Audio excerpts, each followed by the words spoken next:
Once, in a small village nestled between the hills, there lived a man named Aron. He had spent many days searching for peace, but no matter how hard he tried, he felt stuck.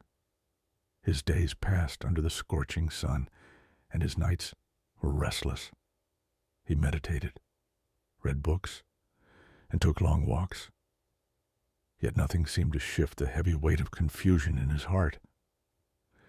It felt as if the world was moving around him, but he remained frozen, unable to move forward. One afternoon, as Aron sat by the riverbank, watching the gentle current flow, an old monk named Master Chen appeared. The monk, a figure of quiet wisdom, sat beside Aron without a word. They shared a long silence, the only sound being the soft ripple of the river. Finally, the monk spoke, his voice calm and steady, like the river's flow. "The river flows without resistance, yet it is never still," said Master Chen. "Why do you think you must be different?" Aron, unsure how to respond, looked down at the water. "I feel lost," he admitted. "I don't know my purpose, and no matter how much I try, I can't seem to find it." Master Chen nodded, as though he already knew Aron's troubles. "Does the river question its path?" "No. It flows. It adapts to the stones in its way. It nourishes everything it touches without needing to know its destination. You, too, are like the river, yet you resist the flow." Aron frowned, pondering the monk's words. "But what if the obstacles are too big? What if they stop me completely?" The monk's eyes glimmered with kindness. A river may encounter rocks, but it flows over them, around them, or even carves through them. In time, even the largest stone is shaped by the persistence of water. So, too, will your path reveal itself if you are patient. Frustrated, Aron sighed. "How can I let go of this resistance when I don't even know what I'm resisting?" Master Chen smiled softly. "You resist because you believe you must always move forward, always progress. But sometimes the greatest progress comes in stillness. It is when we stop forcing ourselves to move that we allow life to guide us. The river does not rush, it flows." The words lingered in the air, and Aron sat quietly, watching the water swirl around the stones. Could it really be so simple? Could stillness, not action, be the key? The next morning, Aron rose before dawn and returned to the ancient tree where he often meditated. This time, however, he did not meditate to find answers. He did not seek clarity or purpose. He simply sat, breathing in the cool morning air, feeling the earth beneath him, and listening to the world wake up around him.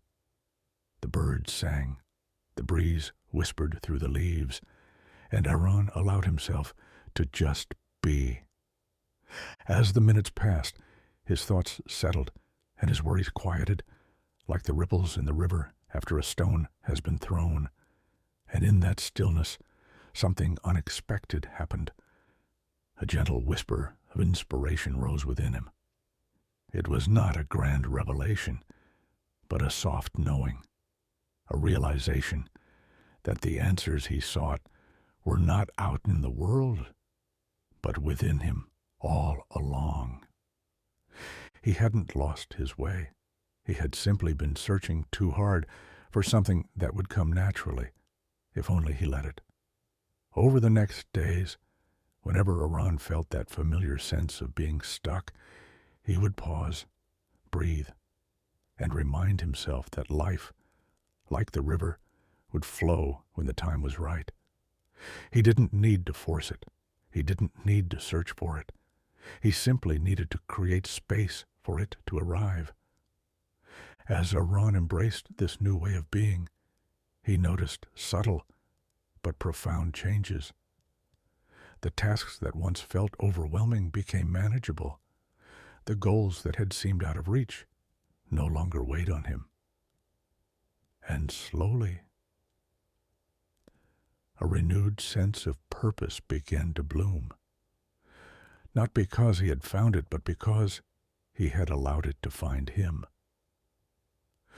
One evening, as the sun dipped below the horizon, Aron found himself back by the river. The water danced and sparkled in the fading light, and once again, Master Chen appeared beside him, as quietly as the evening breeze.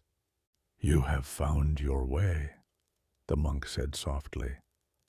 Aron smiled, feeling the truth of those words deep in his heart.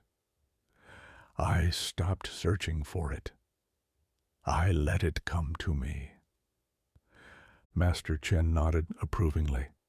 The river does not need to know where it is going, yet it always finds its destination. So, too, will you, as long as you remain open to the flow of life.